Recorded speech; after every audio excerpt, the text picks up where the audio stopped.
Welcome back to my channel. In this video, I will guide you how you can withdraw your money from Dollartub to your bank account. So all these are the steps. So first of all, you have to log in your Dollartub account.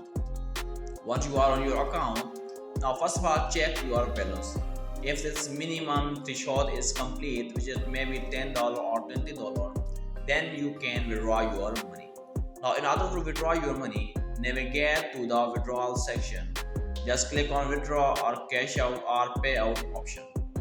Then it will ask you to select your bank or withdrawal method. So just select bank as your withdrawal method. There may be PayPal, Payoneer and other methods, but you have to select bank transfer. Once you choose the bank transfer, just enter the detail of your bank. When you enter the detail, then just simply confirm and submit your request.